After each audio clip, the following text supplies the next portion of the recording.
So this is my third tip on reading the Bible, and that is ask questions.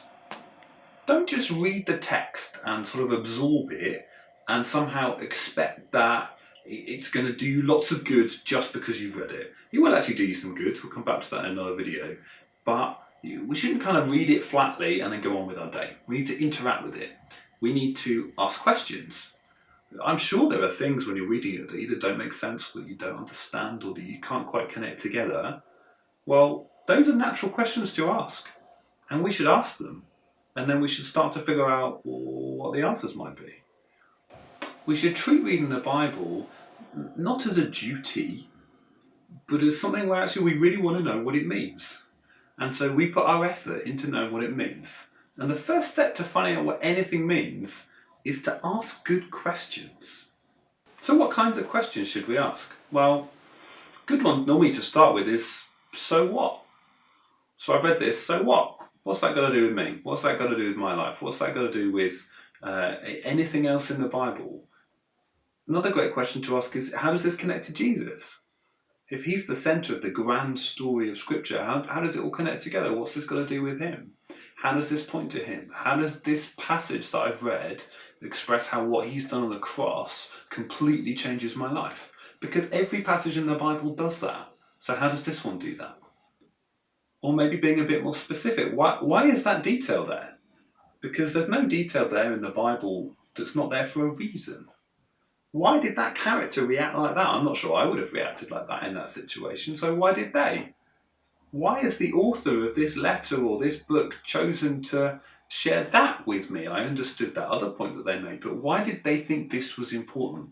How does this fit in with all the other stuff that we've looked at? These are the kinds of questions that it's really helpful to start asking when we're reading. Maybe even when you feel that way, what were they thinking? I often read the Bible, particularly some of the narratives, you hear what a character does and think, what were they thinking? Or start to talk through with yourself, what would you expect to happen next? What would be the obvious thing to happen next? What would the reader, you or others who are reading it, expect to happen next? And we'll often find that that is not what happens next. And that then is instructive for us.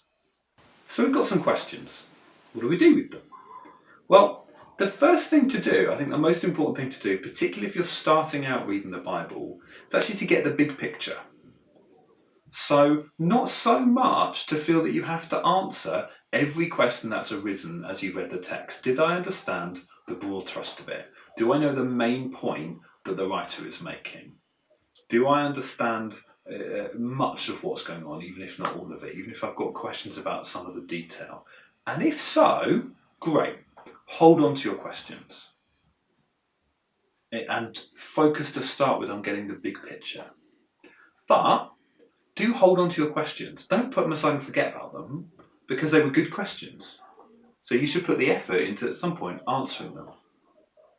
And how on earth do we then answer them? How do we do that? Well, we're not supposed to be reading the Bible on our own. We're supposed to be doing it in community.